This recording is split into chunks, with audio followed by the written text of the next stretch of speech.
سبحان اللہ ماشاء اللہ۔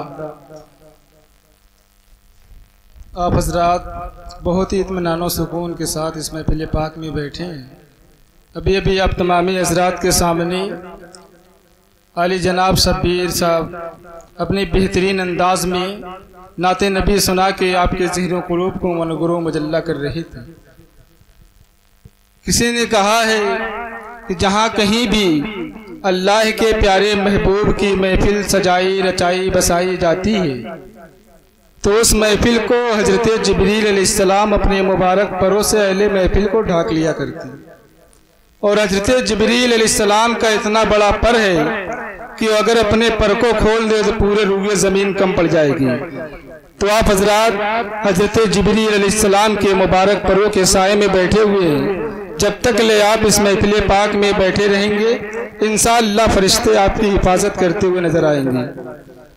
اور کسی نے کہا ہے کہ جہاں ذکر حبیب ہوتا ہے خود خدا بھی قریب ہوتا ہے، جہاں ذکر حبیب ہوتا ہے خود خدا بھی قریب ہوتا ہے۔ ایسی مقدس محفل میں شرکت کرنے والا آدمی بہت ہی خوش نصیب ہوتا ہے۔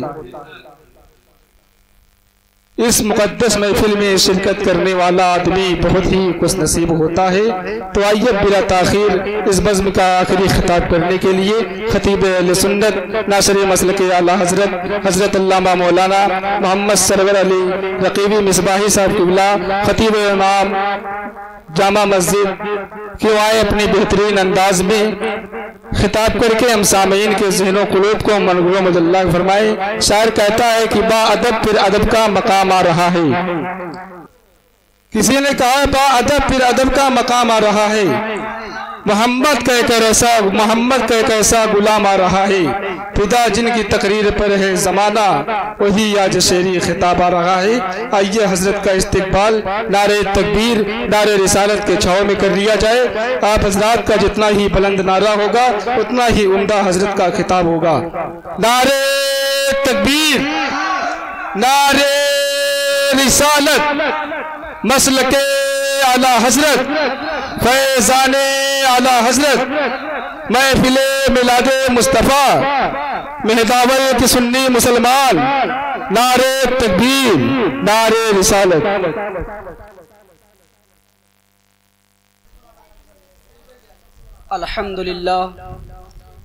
الحمدللہ نحمده ونستعینه ونستغفره ونؤمن به ونتوکل علیہ ونعوذ باللہ من شرور انفسنا ومن سیئات اعمالنا من يهده الله فلا مضل له ومن يضلله فلا هادي له ونشهد ان لا اله الا الله وحده لا شريك له ونشهد ان سيدنا ومولانا محمدا عبده ورسوله اما بعد فاعوذ بالله من الشيطان الرجيم بسم الله الرحمن الرحيم قل ان كنتم تحبون الله فاتبعوني يحببكم الله وقال رسول الله صلى الله تعالى عليه وسلم في الحديث المبارك النكاح من سنتي فمن رغب عن سنتي فليس مني صدق الله مولانا العظيم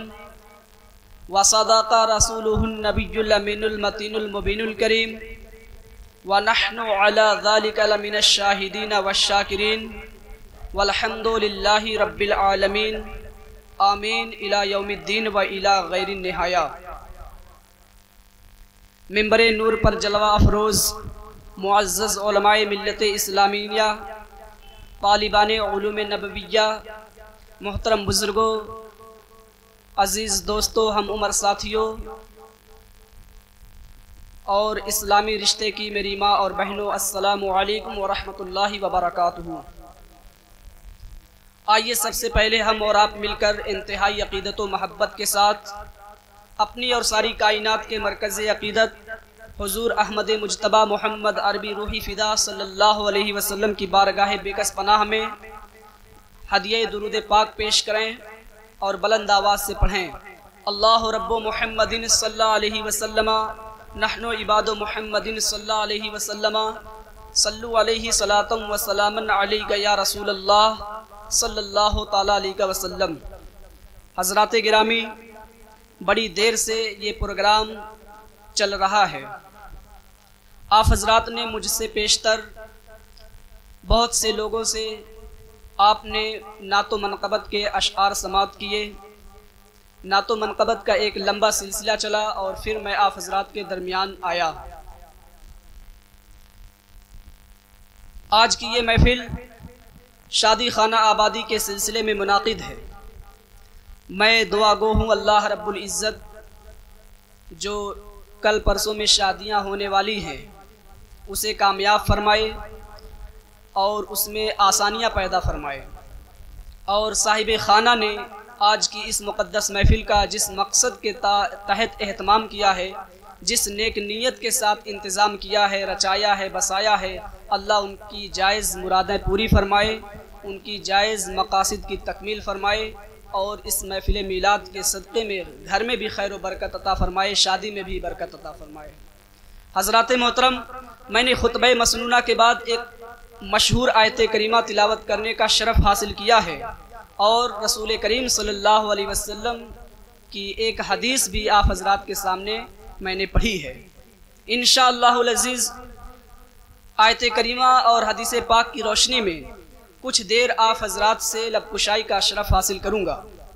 دعا فرمائے اللہ رب العزت مجھے آیت کریمہ کی روشنی میں حق کہنے اور حق سن کر اس پر ہم سب کو عمل کی توفیق عطا فرمائے۔ ایک بار اور درود پاک پڑھیں۔ اللہ رب محمد صلی اللہ علیہ وسلم، نحن عباد محمد صلی اللہ علیہ وسلم، صلو علیہ صلاۃ و سلاما علیک یا رسول اللہ صلی اللہ تعالی علیہ وسلم۔ سیدی سرکار اعلی حضرت امام عشق و محبت مجدد دین و ملت ارشاد فرماتے ہیں، اے عشق تیرے صدقے جلنے سے چھٹے سستے، اے عشق تیرے صدقے جلنے سے چھٹے سستے، جو آگ بجھا دے گی وہ آگ لگائی ہے، جو آگ بجھا دے گی وہ آگ لگائی ہے۔ ایک دوسرے مقام پر اعلیٰ حضرت فرماتے ہیں، دل ہے وہ دل جو تیری یاد سے معمور رہا، یا رسول اللہ دل ہے وہ دل جو تیری یاد سے معمور رہا، سر ہے وہ سر جو تیرے قدموں پہ قربان گیا، انہیں جانا انہیں مانا نہ رکھا غیر سے کام، انہیں جانا انہیں مانا نہ رکھا غیر سے کام، للہ الحمد میں دنیا سے مسلمان گیا۔ اور آگے اعلیٰ حضرت فرماتے ہیں، اللہ کی سرتاب قدم شان ہے یہ، اللہ کی سرتاب قدم شان ہے یہ، انسان ہی انسان وہ انسان ہے یہ، قرآن تو ایمان بتاتا ہے انہیں، ایمان یہ کہتا ہے میری جان ہے یہ۔ حضرات محترم، بات چل رہی ہے محبت کی۔ عزیزان محترم، اس دنیا میں جو کچھ نظر آ رہا ہے وہ محبت کا جلوہ نظر آ رہا ہے، محبت کا صدقہ نظر آ رہا ہے۔ اگر محبت ہے تو سب کچھ ہے، محبت نہیں ہے تو کچھ بھی نہیں ہے۔ اس لیے کہ اس دنیا میں جو کچھ نظر آ رہا ہے، جو کچھ ہم اپنی نگاہوں سے نظروں سے مشاہدہ کر رہے ہیں، دیکھ رہے ہیں، وہ محبت ہی کا جلوہ ہے، صدقہ ہے۔ ایک باپ اپنے بیٹے کی محبت میں مکان بناتا ہے، دکان بناتا ہے، اسی طرح سے بڑے لوگ اپنی اولاد کی محبت میں کمپنی بناتے ہیں، فیکٹری بناتے ہیں، تو وہ اپنی اولاد کی محبت میں بناتے ہیں۔ سوال یہ پیدا ہوتا ہے، اللہ رب العزت نے اتنی بڑی دنیا کس کی محبت میں بنایا؟ اللہ رب العزت نے اتنا بڑا عالم کس کے لیے بنایا؟ اللہ رب العزت کے ہاں تو کوئی بیٹا نہیں ہے، اس کی کوئی اولاد نہیں ہے، اس کی کوئی بیٹی نہیں ہے، تو آخر اللہ رب العزت نے اتنا بڑا عالم کس کے لیے بنایا؟ اتنی بڑی دنیا اللہ رب العزت نے کس کی محبت میں بنایا؟ تو یاد رکھیں، اللہ رب العزت کے اگرچہ بیٹا نہیں ہے، اس کی بیٹی نہیں ہے، اس کا کوئی اولاد نہیں ہے، لیکن اللہ رب العزت کا ایک محبوب ہے جسے امام الانبیاء کہا جاتا ہے، امام الانبیاء والمرسلین کہا جاتا ہے، جو سید الانبیاء ہے۔ اللہ رب العزت نے اپنے حبیب نبی کریم صلی اللہ علیہ وسلم کے محبت میں ان کی خاطر اتنا بڑا عالم بنایا ہے، اتنی بڑی دنیا بنایا ہے، زمین اور آسمان کو پیدا فرمایا ہے۔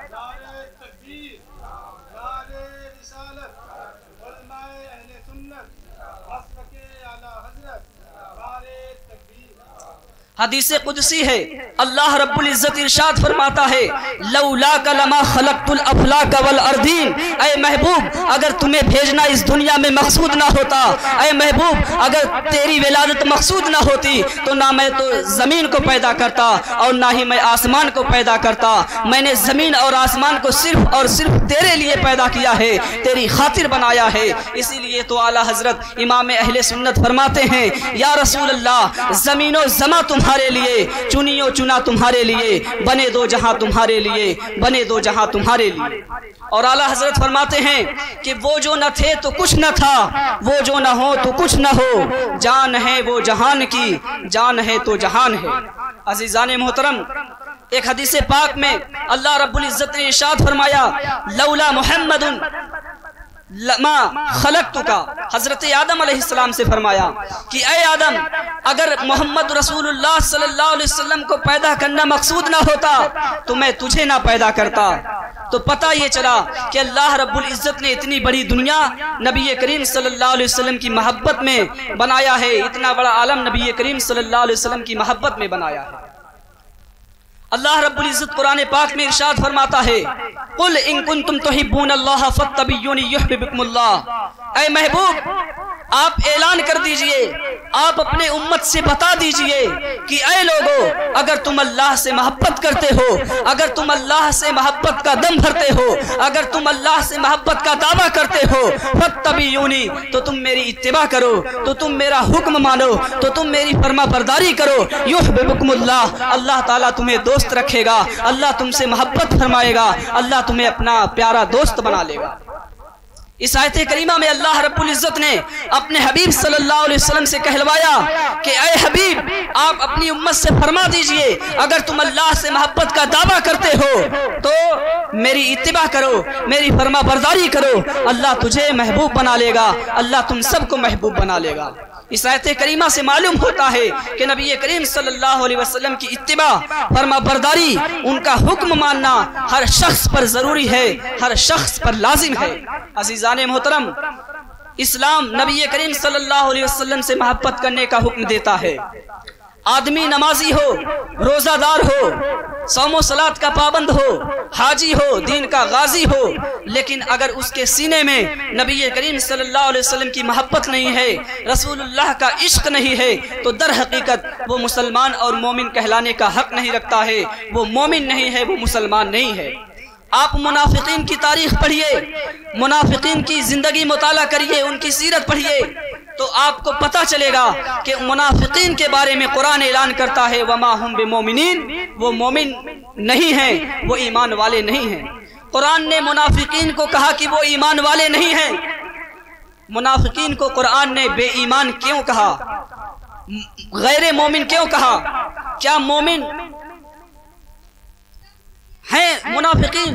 عزیزان محترم، منافقین کو قرآن نے بے ایمان کہا، کیوں کہا؟ کیوں وہ نماز نہیں پڑھتے تھے، وہ روزہ نہیں رکھتے تھے، وہ حج نہیں کرتے تھے، وہ زکوٰۃ نہیں ادا کرتے تھے؟ نہیں مسلمانوں، وہ نماز کے پابند تھے، وہ روزہ رکھتے تھے، انہوں نے حج بھی کیا، وہ زکوٰۃ بھی نکالتے تھے، تو پھر کیا بات ہے؟ کیوں منافقین کو قرآن جو ہے بے ایمان کہہ رہا ہے، وما ہم بمومنین کہہ رہا ہے کہ یہ منافقین ایمان والے نہیں ہیں؟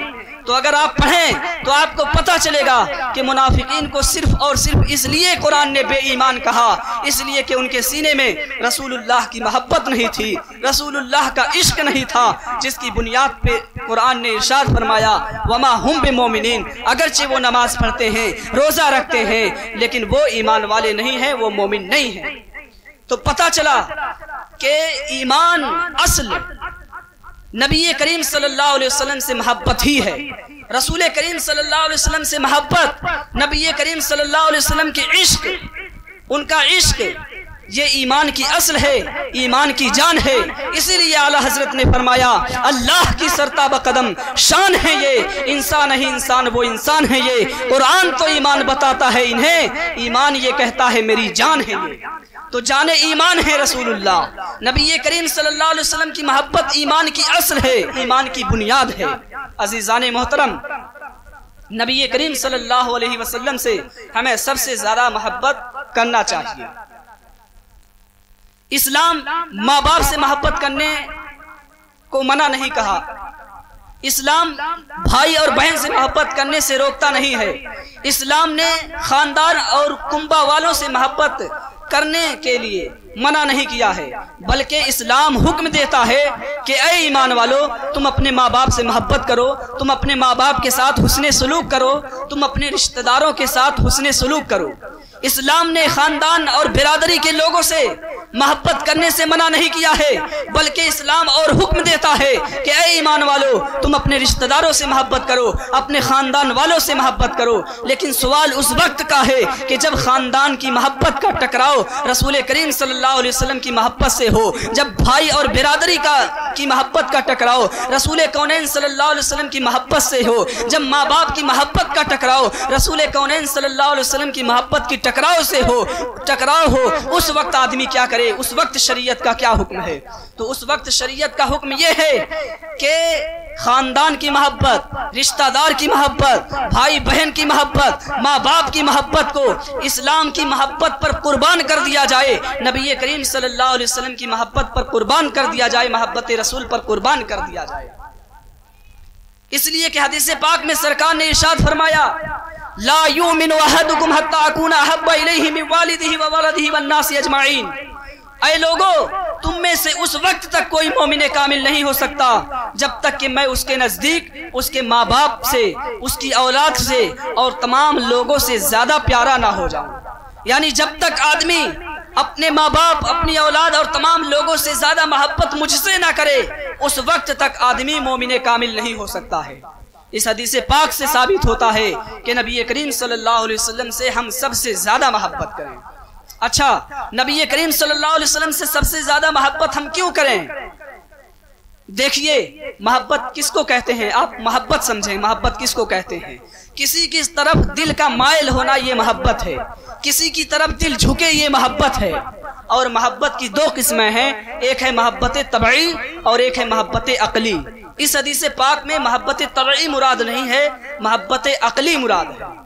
اور عقلی محبت کا مطلب یہ ہوتا ہے کہ انسان کی عقل تقاضا کرے کہ فلاں شخص سے محبت کیا جائے۔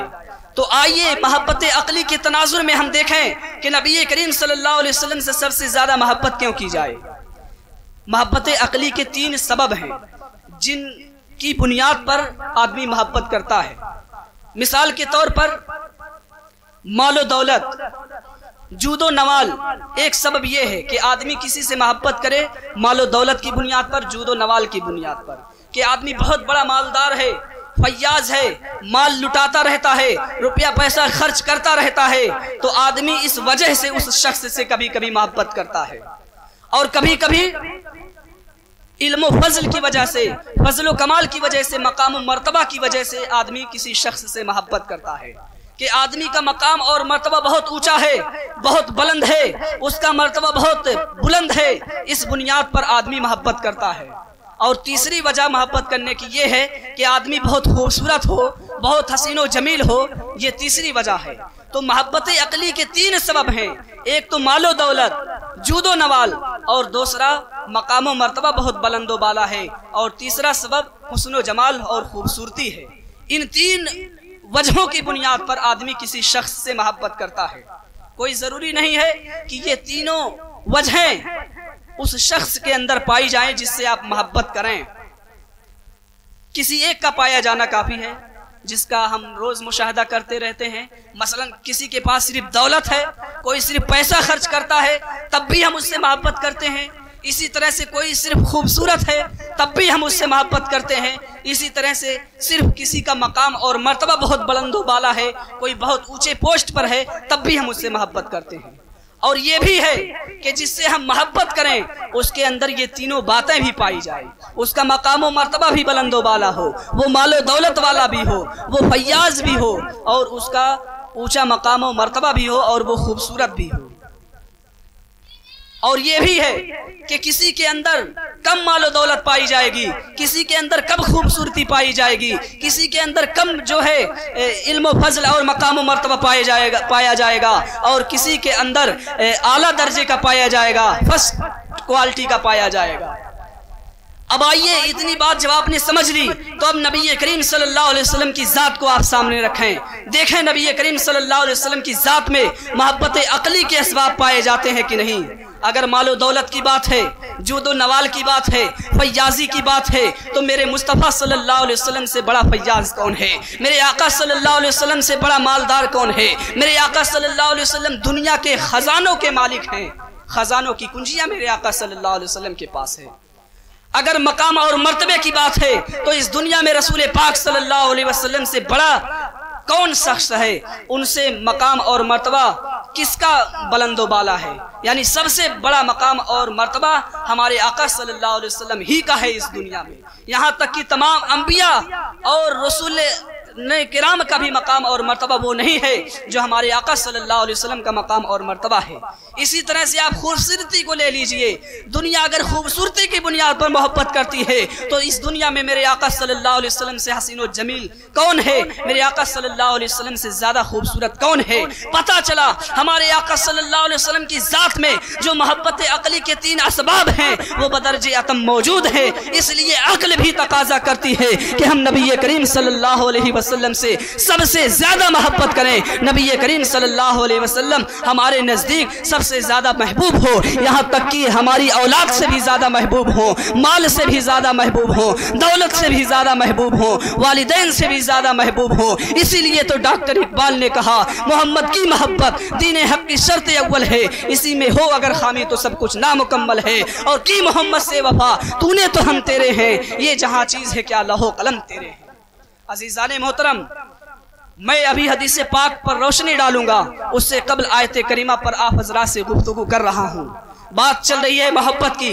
صحابہ کرام نبی کریم صلی اللہ علیہ وسلم سے محبت کرتے تھے، صحابیات نبی کریم صلی اللہ علیہ وسلم سے محبت کرتی تھیں. ہم صرف اور صرف رسول اللہ صلی اللہ علیہ وسلم سے محبت کا دعویٰ کرتے ہیں، لیکن در حقیقت ہمارے اندر نبی کریم صلی اللہ علیہ وسلم کا سچا عشق نہیں ہے. ایک صحابی رسول نبی کریم صلی اللہ علیہ وسلم کی بارگاہ میں حاضر ہوئے، عرض کی یا رسول اللہ صلی اللہ علیہ وسلم متی الساعہ، یہ بتائیے قیامت کب آئے گی؟ نبی کریم صلی اللہ علیہ وسلم نے ارشاد فرمایا اے میرے صحابی، تم پوچھتے ہو قیامت کب آئے گی، یہ بتاؤ تم نے قیامت کے لیے کیا تیاری کی ہے؟ تو صحابی رسول نے یہ نہیں کہا یا رسول اللہ میں نے خوب زیادہ نمازیں پڑھی ہیں، روزے رکھے ہیں، یا رسول اللہ میں نے خوب صدقہ و خیرات کیے ہیں، یا رسول اللہ میں نے خوب عبادت کی ہے. یہ نہیں فرمایا. صحابی رسول عرض کرتے ہیں یا رسول اللہ ما عادت لها الا انی احب اللہ ورسول اللہ، یا رسول اللہ میرے پاس قیامت کی کچھ بھی تیاری نہیں ہے سوائے اس کے کہ میں اللہ اور اس کے رسول سے محبت کرتا ہوں. یا رسول اللہ میرے پاس صرف قیامت کی اتنی تیاری ہے کہ میں اللہ اور اس کے رسول سے محبت کرتا ہوں. تو نبی کریم صلی اللہ علیہ وسلم نے ان کے جواب میں یہ نہیں ارشاد فرمایا اے میرے صحابی تم اللہ اور اس کے رسول سے محبت کرتے ہو، اس سے کیا؟ اللہ اور اس کے رسول کی محبت تمہیں میدان محشر میں کام نہیں آئے گی. میدان محشر کوئی معمولی چیز نہیں ہے، وہاں سورج سوا نیزے کے اوپر ہوگا، زمین تابے کی ہوگی، آسمان فولاد کا ہوگا، نہ باپ بیٹے کا ہوگا نہ بیٹا باپ کا ہوگا، یہاں تک کہ ماں اپنے دودھ پلائے ہوئے بچے کو بھول جائے گی. اے میرے صحابی وہاں تمہیں میری محبت کام نہیں آئے گی، اللہ کی محبت نہیں کام آئے گی. سرکار نے یہ نہیں فرمایا بلکہ سرکار نے ارشاد فرمایا، انہیں خوشخبری دی اے میرے صحابی انتا مع من احببتا، اے میرے صحابی سنو تم دنیا میں جس سے محبت کرتے ہو میدان محشر میں حشر کے میدان میں اس کے ساتھ ہوگے. اے میرے صحابی اگر تم اللہ سے محبت کرتے ہو، اس کے رسول سے محبت کرتے ہو تو قیامت کے میدان میں اللہ کے عرش کے سائے کے نیچے ہوگے اور اس کے رسول کی بارگاہ میں ہوگے، اس کے رسول کے غلاموں میں ہوگے. نبی کریم صلی اللہ علیہ وسلم نے صحابی رسول کو بشارت دی. یہاں سوال یہ پیدا ہوتا ہے صحابی رسول نے جب رسول اللہ صلی اللہ علیہ وسلم نے پوچھا کہ تم نے قیامت کی تیاریاں کیا کی ہیں، تو صحابی رسول نے اپنی نماز کو کیوں نہیں پیش کیا، اپنے روزے کو کیوں نہیں پیش کیا، اپنی عبادت کو کیوں نہیں بتایا، صدقہ و زکوٰۃ کو کیوں نہیں بتایا؟ گویا صحابی رسول کا یہ عقیدہ بتا رہا ہے کہ انہیں اپنی نماز پر ناز نہیں تھا، انہیں اپنے صدقہ و خیرات پر غرور اور گھمنڈ نہیں تھا، انہیں اپنی عبادت پر فخر نہیں تھا، انہیں اگر کسی چیز پر ناز تھا تو رسول اللہ کی محبت پر ناز تھا، اللہ کی محبت پر ناز تھا۔ انہوں نے اپنی عبادت کو بخشش اور نجات کے لیے کافی نہیں سمجھا، انہوں نے نجات اور بخشش کے لیے اللہ اور اس کے رسول کی محبت کو کافی سمجھا۔ گویا انہوں نے یہ پیغام دیا کہ نہ طاعت پر، نہ تقوی پر، نہ زہد و اتقا پر ہے، ہمارا ناز جو کچھ ہے محمد مصطفیٰ پر ہے، ہمارا ناز جو کچھ ہے محمد مصطفیٰ پر ہے۔ آپ اسلامی تاریخ پڑھیں تو آپ کو پتہ چلے گا صحابی رسول نبی کریم صلی اللہ علیہ وسلم سے کس قدر محبت فرمایا کرتے تھے۔ حضرت ابو بکر صدیق رضی اللہ عنہ نبی کریم صلی اللہ علیہ وسلم کے اول خلیفہ ہیں، نبی کریم صلی اللہ علیہ وسلم سے بڑی بے پناہ محبت فرمایا کرتے تھے۔ ابتدائی اسلام کی بات ہے، ابھی چند لوگ اسلام لائے ہیں۔ صدیق اکبر نبی کریم صلی اللہ علیہ وسلم کے ساتھ کھڑے ہو کر مکہ مکرمہ میں خانہ کعبہ کے پاس تقریر کر رہے ہیں، مذہب اسلام کی لوگوں کو دعوت دے رہے ہیں، اسلام کی تبلیغ فرما رہے ہیں۔ مکہ کے کفار نے حضرت ابو بکر صدیق رضی اللہ عنہ پر حملہ کر دیا، اور اتنا سخت حملہ کیا کہ حضرت صدیق اکبر خون سے نہا اٹھے، یہاں تک کہ بے ہوش ہو گئے۔ حضرت صدیق اکبر رضی اللہ تعالیٰ عنہ کی والدہ آتی ہیں، جب حضرت صدیق اکبر رضی اللہ عنہ کو ہوش آیا تو ان کی والدہ نے پوچھا، بیٹے کیا حال ہے، خیریت ہے؟ تو صدیق اکبر رضی اللہ تعالیٰ عنہ نے کہا، امی جان یہ بتائیں میرے آقا صلی اللہ علیہ وسلم کیسے ہیں؟ نبی کریم صلی اللہ علیہ وسلم خیریت سے ہیں نا؟ عزیزان محترم دیکھیں صدیق اکبر رضی اللہ عنہ نبی کریم صلی اللہ علیہ وسلم سے کس قدر محبت فرمایا کرتے تھے کہ ایسے نازک وقت میں خون سے لہو لہان ہیں، خون سے نہا اٹھے ہیں، لیکن جب ان کی والدہ نے ان کی خیریت پوچھی، ان کا حال پوچھا، تو اپنا حال بتانے کے بجائے رسول اللہ کی خیریت پوچھ رہے ہیں۔ گویا انہیں اپنی کچھ فکر ہی نہیں ہے، اپنا کچھ خیال ہی نہیں ہے۔ اگر خیال ہے تو مدینہ والے مصطفیٰ کا خیال ہے، اگر فکر ہے تو رسول اللہ کی فکر ہے۔ صحابہ کرام کس قدر نبی کریم صلی اللہ علیہ وسلم سے محبت کرتے تھے، آئیے دیکھیں۔ یہی صدیق اکبر رضی اللہ تعالیٰ عنہ ہیں۔ غزوہ تبوک کے موقع پر جب مال کی قربانی نبی کریم صلی اللہ علیہ وسلم کی بارگاہ میں دینے کی بات آئی تو صدیق اکبر رضی اللہ تعالیٰ عنہ نے اپنا سارا مال و دولت لیا اور گھر کا سارا ساز و سامان لیا، نبی کریم صلی اللہ علیہ وسلم کی بارگاہ میں لے کر حاضر ہوئے۔ اس وقت حضرت ابو بکر صدیق رضی اللہ تعالیٰ عنہ کے بدن پر صرف اور صرف ایک کمبل تھا، اور اس پر بدن کی بٹن کی جگہ کانٹے لگے ہوئے تھے۔ یہ حالت دیکھ کر نبی کریم صلی اللہ علیہ وسلم نے ارشاد فرمایا، اے میرے صدیق، گھر والوں کے لیے بھی کچھ چھوڑا ہے، گھر بھی کچھ چھوڑا ہے یا نہیں چھوڑا ہے؟ تو صدیق اکبر بارگاہ رسالت میں عرض کرتے ہیں، یا رسول اللہ صلی اللہ علیہ وسلم، میں گھر والوں کے لیے اللہ اور اس کے رسول کو چھوڑا رہا۔ دیکھیں صدیق اکبر کس طرح سے مال کی قربانی رسول اللہ کی بارگاہ میں پیش کر رہے ہیں۔ جو پوچھا نبی نے کہ گھر بھی کچھ چھوڑا تو صدیق اکبر کے ہونٹوں پہ آیا، وہاں مال و دولت کی کیا حیثیت ہے جہاں جا لٹانے کو دی چاہتا ہے۔ عزیزان محترم یہی صدیق اکبر رضی اللہ تعالیٰ عنہ ہے۔ ایک مرتبہ نبی کریم صلی اللہ علیہ وسلم نے حضرت ابو بکر صدیق رضی اللہ تعالیٰ عنہ کو اپنی انگوٹھی عطا کی اور کہا، اے صدیق جاؤ اس پر اللہ رب العزت کا نام نقش کرا لاؤ، یعنی لا الہ الا اللہ لکھوا لاؤ۔ حضرت ابو بکر صدیق رضی اللہ تعالی عنہ حکم پاتے ہی نقش نگار کے پاس سرکار صلی اللہ علیہ وسلم کی انگوٹھی مبارک لے کر گئے اور اس سے کہا کہ اس پر لا الہ الا اللہ اور محمد رسول اللہ لکھ دو۔ نقش نگار نے لکھ دیا۔ حضرت ابو بکر صدیق رضی اللہ عنہ رسول اللہ صلی اللہ علیہ وسلم کی انگوٹھی لے کر رسول اللہ کی خدمت میں حاضر ہوئے، پیش کیا۔ نبی کریم صلی اللہ علیہ وسلم نے ملاحظہ فرمایا تو اس پہ دیکھا کہ اللہ کا نام بھی لکھا ہے اور رسول اللہ کا بھی نام لکھا ہے اور صدیق اکبر کا بھی نام لکھا ہے، جبکہ نبی کریم صلی اللہ علیہ وسلم نے صرف اللہ رب العزت کا نام یعنی لا الہ الا اللہ لکھوانے کے لیے کہا تھا۔ جب دیکھا کہ اس پر 3 نام ہے تو نبی کریم صلی اللہ علیہ وسلم نے صدیق اکبر سے کہا، اے صدیق میں نے تم سے صرف اللہ کا نام لکھوانے کے لیے کہا تھا، اس پر تو اللہ کا نام بھی لکھا ہے، رسول اللہ کا نام بھی لکھا ہے اور تمہارا نام بھی لکھا ہے۔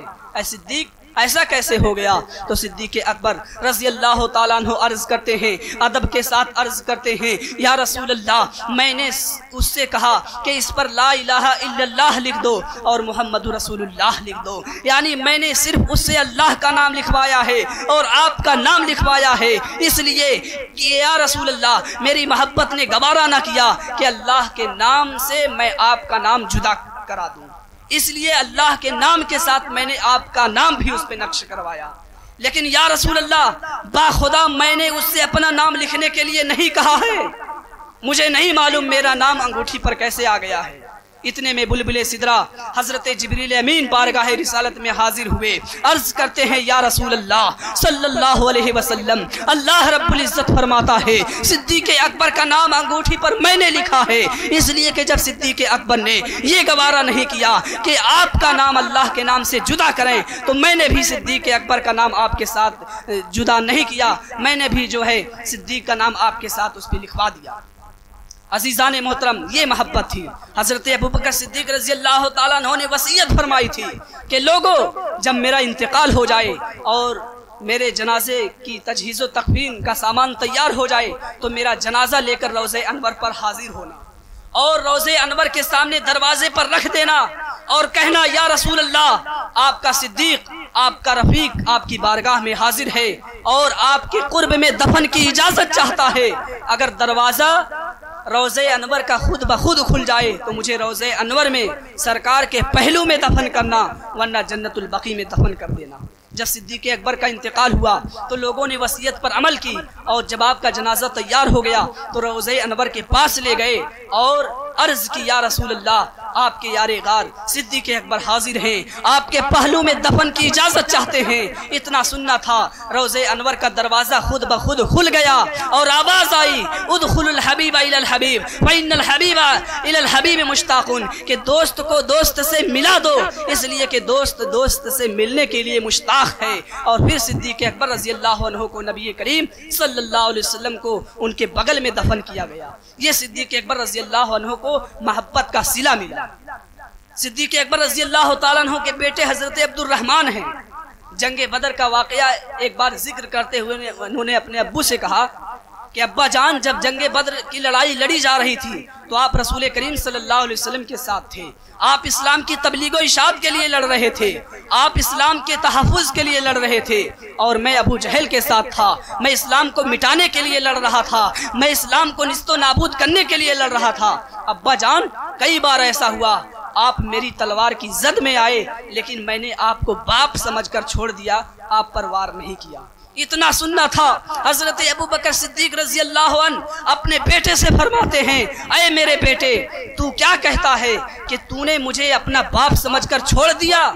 باخدا اگر تو میری تلوار کی زد میں آ جاتا تو میں تیری پرواہ نہ کرتا کہ تو میرا بیٹا ہے، اس وقت میں تجھے دشمن رسول سمجھتا، دشمن اسلام سمجھتا اور تلوار چلا دیتا، تیرا سر قلم کر دیتا، تیرا سر تن سے جدا کر دیتا، تیری پرواہ نہ کرتا کہ تو میرا بیٹا ہے۔ حضرات اندازہ فرمائے صدیق اکبر رضی اللہ عنہ کے دل میں اسلام کی کتنی محبت تھی، رسول اللہ کی کتنی محبت تھی کہ انہوں نے اپنے بیٹے سے کہا اگر تو میری تلوار کی زد میں آتا تو میں تجھے سر قلم کر دیتا، میں تیرا سر تن سے جدا کر دیتا۔ یہ خلیفہ اول کا حال ہے۔ خلیفہ ثانی حضرت عمر فاروق اعظم کا بھی حال ملاحظہ فرمائے۔ ایک بار ایک یہودی اور ایک منافق میں جھگڑا ہو گیا۔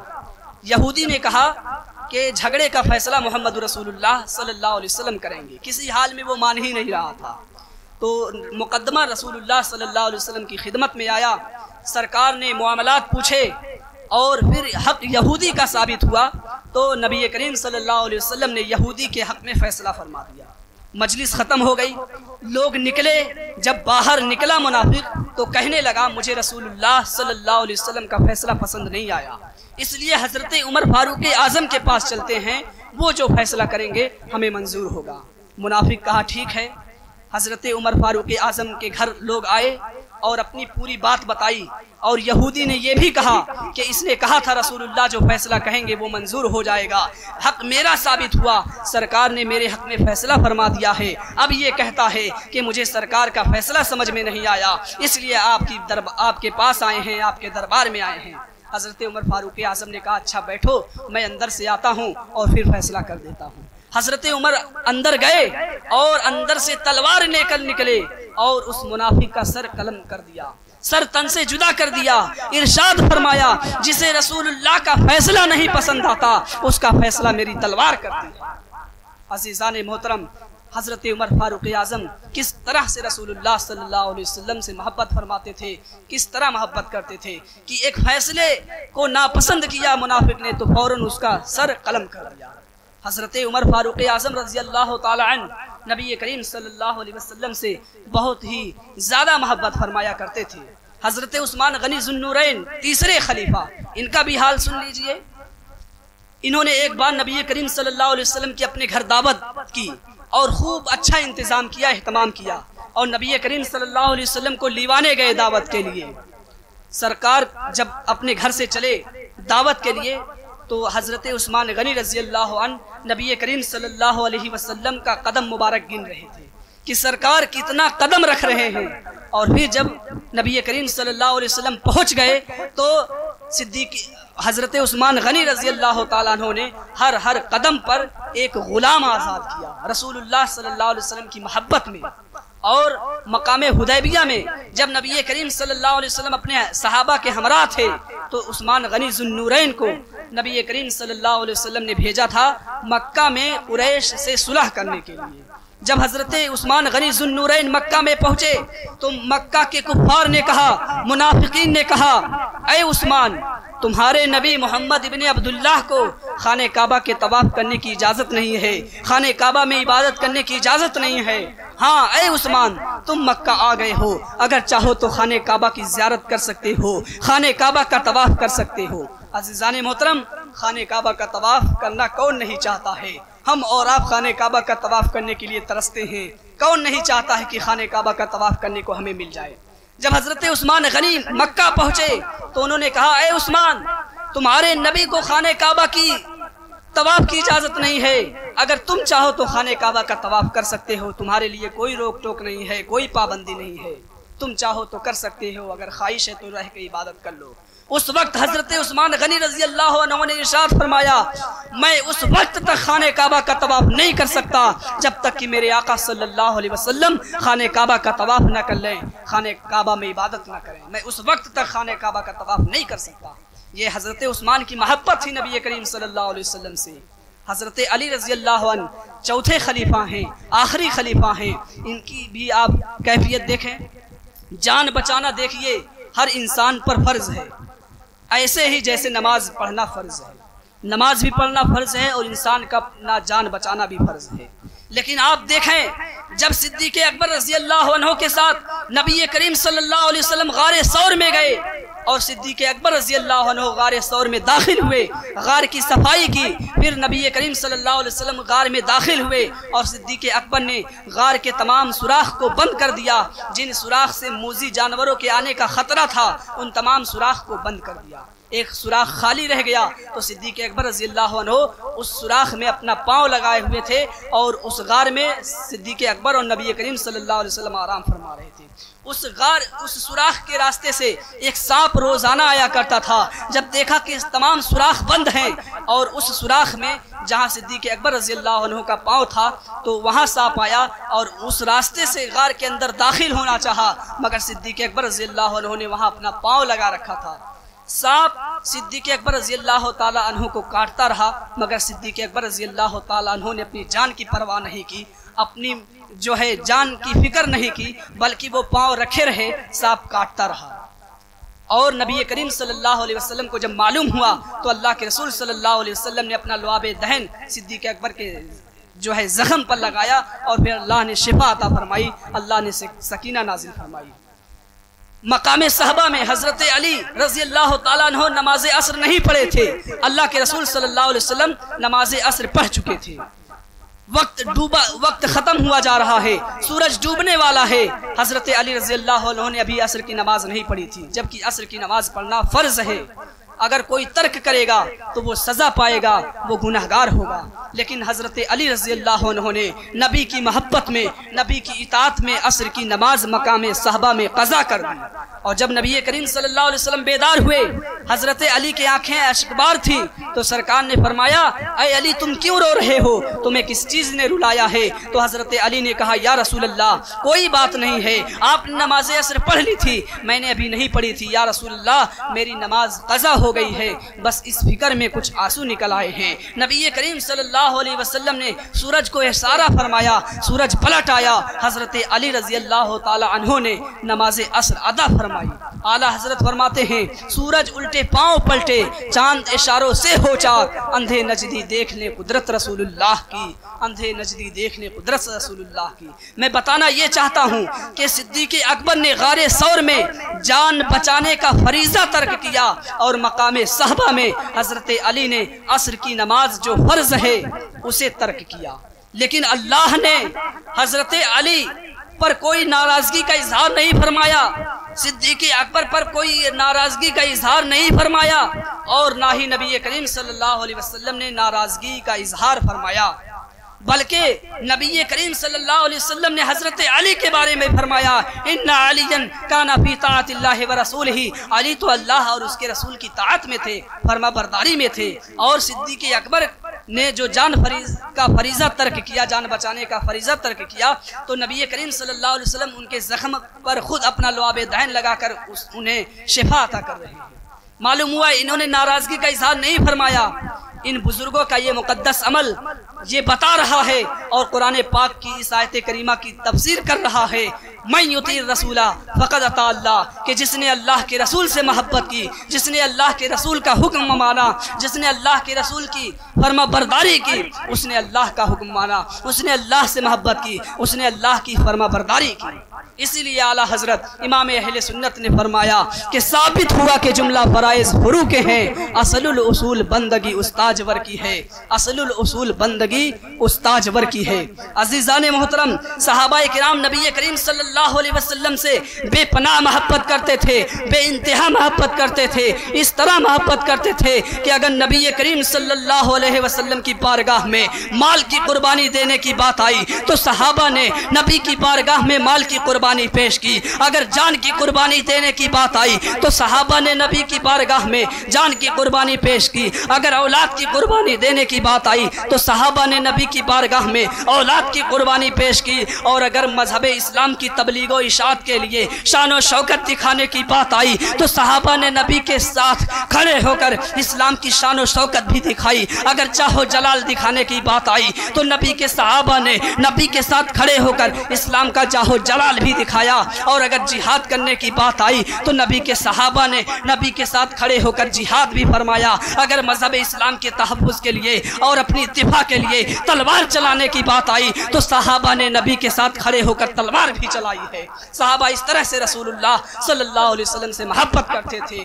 آج اسی محبت کی ضرورت ہے، آج اسی عشق کی ضرورت ہے، آج اسی محبت کی ضرورت ہے۔ ہم رسول اللہ سے صرف محبت کا دعویٰ کرتے ہیں، عقیدت کا دعویٰ کرتے ہیں، لیکن در حقیقت ہماری محبت سچی نہیں ہے، حقیقی نہیں ہے۔ ہمیں رسول اللہ سے سچی محبت کرنی ہوگی، سچا پیار کرنا ہوگا، ہمیں رسول اللہ کا سچا عشق اپنے سینے میں بسانا ہوگا، اس لیے کہ جب نبی کا عشق جوش مارے گا تو نماز نہ چھوٹے گی، روزے نہ چھوٹیں گے، اور اس عالموں کی توہین نہ کی جائے گی۔ جب نبی کا عشق جوش مارے گا تو مذہب اسلام کی کوئی مخالفت نہیں کرے گا، جب نبی کا عشق جوش مارے گا تو لوگ مذہب اسلام کی حمایت کرتے ہوئے نظر آئیں گے، علماء کی تعظیم کرتے ہوئے نظر آئیں گے، علماء کی عزت کرتے ہوئے نظر آئیں گے۔ جب رسول اللہ کا سچا عشق جوش مارے گا تو مسجدیں بھرتی ہوئی نظر آئیں گی، مسجدیں فل نظر آئیں گی۔ جب نبی کا عشق جوش مارے گا تو آپ کی نمازیں نہ چھوٹیں گی، آپ بے نمازی نہیں رہیں گے بلکہ آپ پابندی کے ساتھ نماز پڑھیں گے۔ اس لیے وہ محبت کی ضرورت ہے جو محبت صحابہ کرام کے دلوں میں نبی کریم صلی اللہ علیہ وسلم کی تھی۔ نبی کریم صلی اللہ علیہ وسلم کی ایک ادا یہ بھی ہے نکاح۔ نبی کریم صلی اللہ علیہ وسلم نے ارشاد فرمایا النکاح من سنتی فمن رغب عن سنتی فلیس منی، کہ اے لوگو نکاح کرنا میری سنت ہے، اور جو استطاعت کے باوجود میری سنت سے اعراض کرے، میری سنت سے روگردانی کرے، میری سنت سے منہ موڑے، وہ مجھ سے نہیں ہے، وہ میری جماعت سے نہیں ہے۔ اللہ رب العزت نے اس شادی کے حوالے سے ارشاد فرمایا فَانْكِحُوا مَا طَابَ لَكُم مِنَ النِّسَاءِ مَثْنَىٰ وَثُلَاثَ وَرُبَاعَ وَإِنْ خِفْتُمْ أَلَّا تَعْدِلُوا فَوَاحِدًا، کہ تم عورتوں سے نکاح کرو دو دو تین تین چار چار، اور اگر تمہیں خوف ہو کہ تم ان کے درمیان انصاف نہ کر سکو گے، عدل نہ کر سکو گے، تو صرف ایک سے کرو۔ عزیزان محترم، اس آیت کریمہ میں اللہ رب العزت نے نکاح کرنے کا حکم دیا، اور سرکار نبی کریم صلی اللہ علیہ وسلم نے حدیث مبارک میں فرمایا یا معاشر الشباب من استطاع منکم الباءۃ فلیتزوج فإنہ اغض للبصر واحسن للفرج۔ سرکار فرماتے ہیں اے نوجوانوں کی جماعت، اے نوجوانوں کا گروہ، تم میں سے جو گھر بسانے کی طاقت رکھتا ہے، تم میں سے جو شادی کرنے کی استطاعت رکھتا ہے، تم میں سے جو نکاح کرنے کی قوت رکھتا ہے، اسے چاہیے کہ وہ نکاح کرے، اسے چاہیے کہ وہ گھر بسائے، اسے چاہیے کہ وہ شادی کرے، اس لیے کہ نکاح سے آنکھوں میں حیا پیدا ہوتی ہے اور شرمگاہ کی حفاظت ہوتی ہے۔ سرکار نے مطلق ارشاد فرمایا کہ جو نکاح کی استطاعت رکھتا ہے وہ نکاح کرے، اور جو استطاعت نہیں رکھتا ہے سرکار اس کے بارے میں فرماتے ہیں وَعَلَيْهِ بِالصَّوْمِ، تو وہ روزہ رکھے، اس لیے کہ جب آدمی روزہ رکھتا ہے تو اس کی نگاہوں میں حیا پیدا ہوتی ہے اور وہ گناہوں سے بچتا ہے، بے حیائیوں سے دور رہتا ہے۔ اس لیے ہمیں نبی کریم صلی اللہ علیہ وسلم کی سنت پر ضرور عمل کرنا چاہیے، اور ہمارے والدین کو چاہیے کہ ہم اپنے بچوں کا خیال کرتے ہوئے وقت پر اپنے بچوں کا نکاح کرتے رہیں۔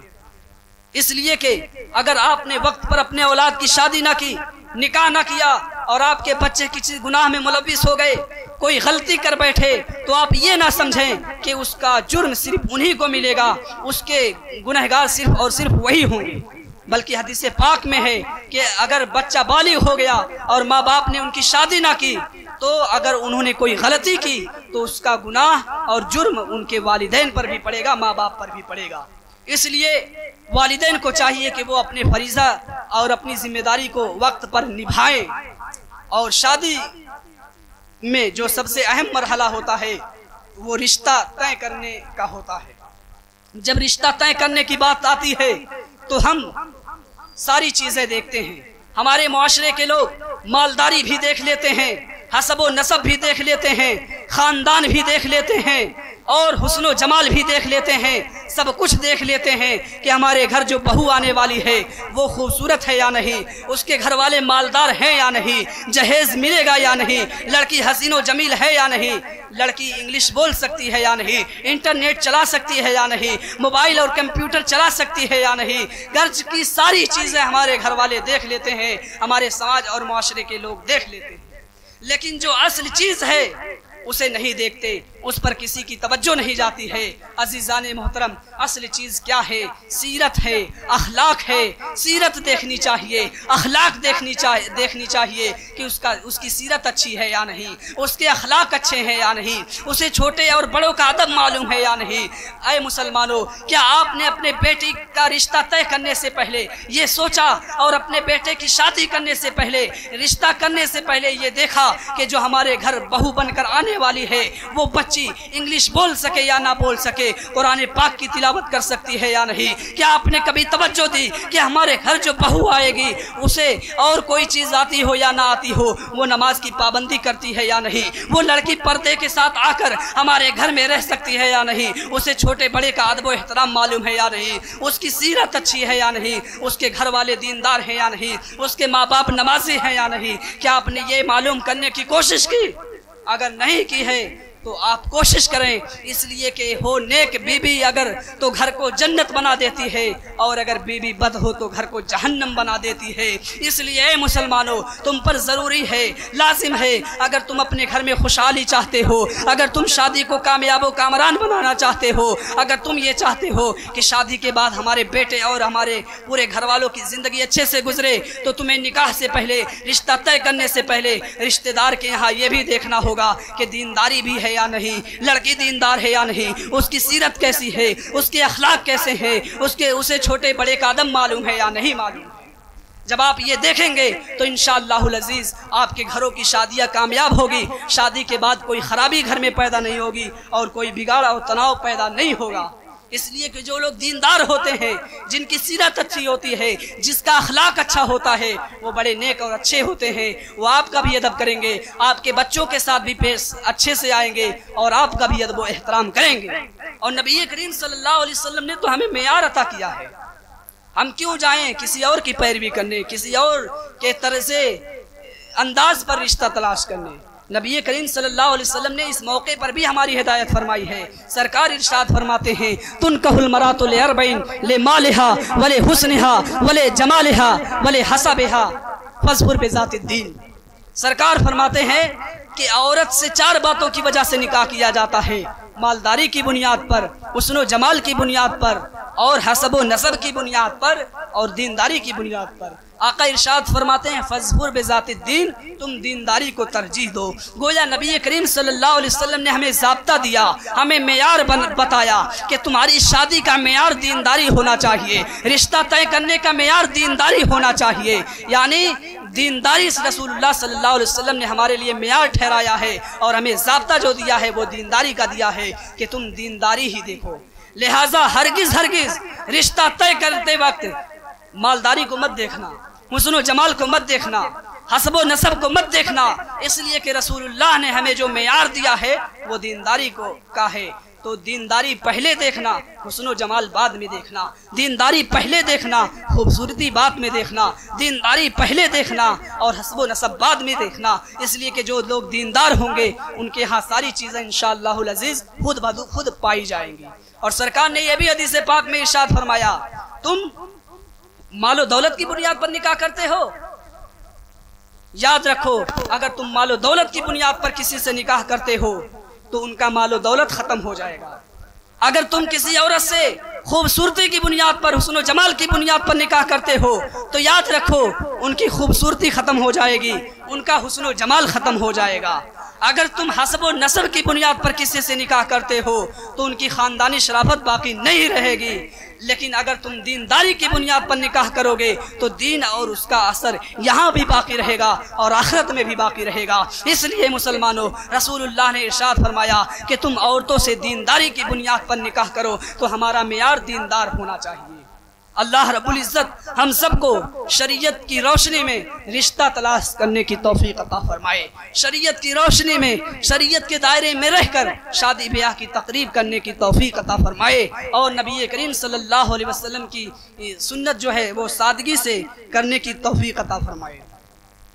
وقت زیادہ ہو رہا ہے, کافی دیر سے نعت و منقبت کا سلسلہ چلتا رہا, اس لیے اب میں اسی پر اپنی بات ختم کر رہا ہوں. وما توفیق الا باللہ, استغفر اللہ ربی من کل ذنب واتوب الیہ. خوب کی سیر چمن, پھول چنے شاد رہے, باغ با جاتا ہوں میں گلشن تیرا آباد رہے. السلام علیکم ورحمۃ اللہ وبرکاتہ.